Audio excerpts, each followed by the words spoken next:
Diaries by Renee Russel, Book 1, New York Times best-selling series, Tales from a Not-So-Fabulous Life.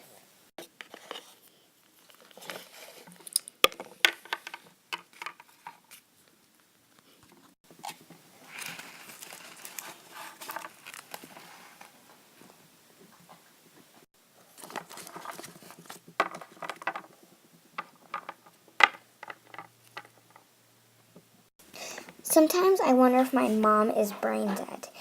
There are days when I know she is. Like today. The drama started this morning when I casually asked if she could buy me one of those cool iPhones that do almost everything. So, Mom. Yes, sweetie? Can I get a new, iPhone? I consider it a necessity of life, second only to maybe oxygen. What better way to clinch a spot in the CCP cute, cool, and popular group at my new private school, Westchester Country Day, than by dazzling them with a wicked new cell. Last year it seemed like I was the only student in my entire middle school who didn't have one, so I bought an older used phone, super cheap, on eBay. It was bigger than I wanted, but I figured it couldn't go wrong for the clearance price of only $12.99. I put my new telephone in my locker and spread the word that everyone can now call me with all the juicy gossip on my new telephone. Then I counted down the minutes before my social life started heating up. And I got really nervous when two CCP girls came walking down the hall in my direction, chatting on their cell phones.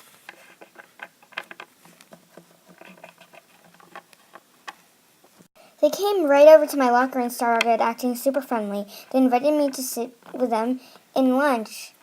Is there our lunch table with us? Like, OMG, yeah, you should. Yeah, you should.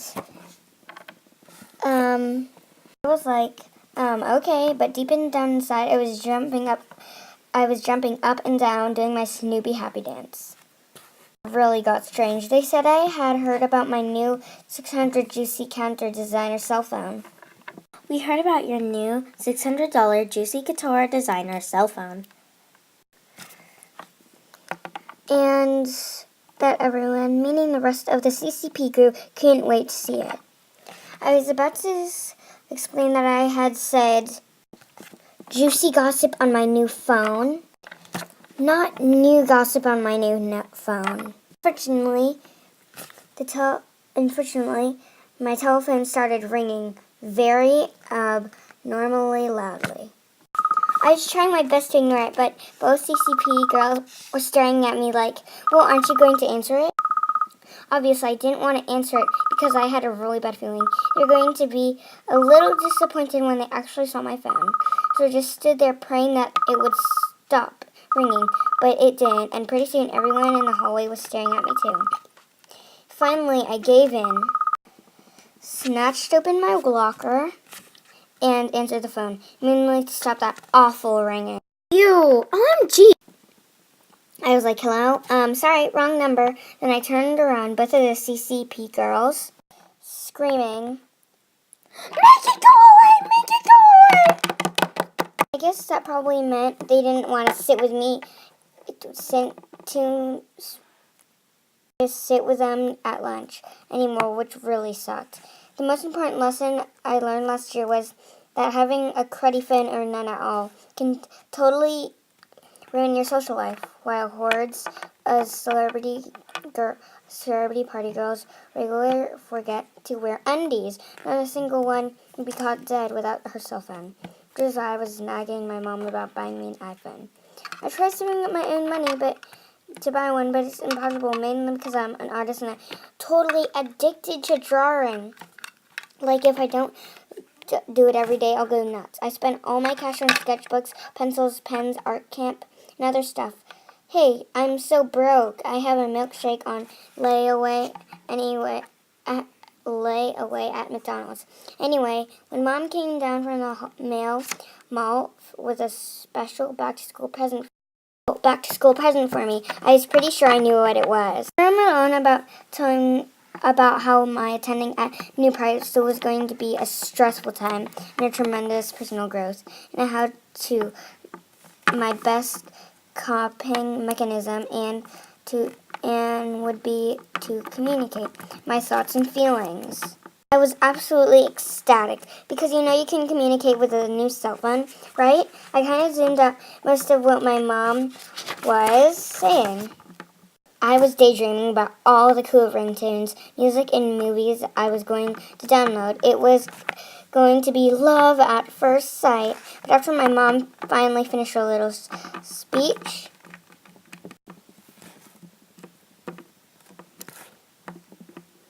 well, anyway, she smiled really big, hugged me, and handed me a book. I opened it frantically, flipped through the pages, figuring that maybe she had hidden my new cell phone inside. It made a perfect sense all the time because advertisement said it was the thinnest model at the market. But slowly, it dawned on me.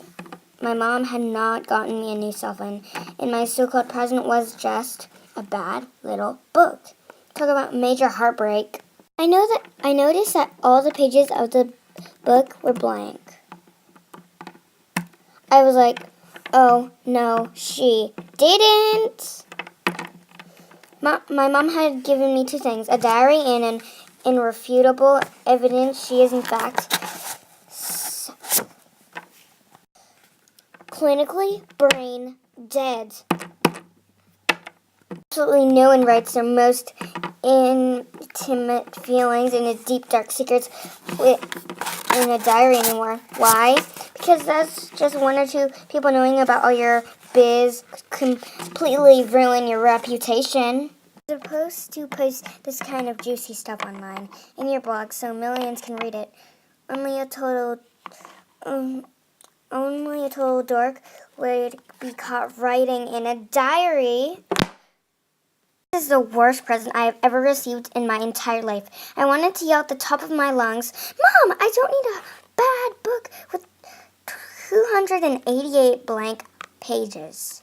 What I need is to be able to communicate with my thoughts and feelings to my friends using my very own cell phone. Wait, silly me, I keep forgetting. I don't have any friends yet, but that could change overnight, and I need to be prepared with a shiny new cell.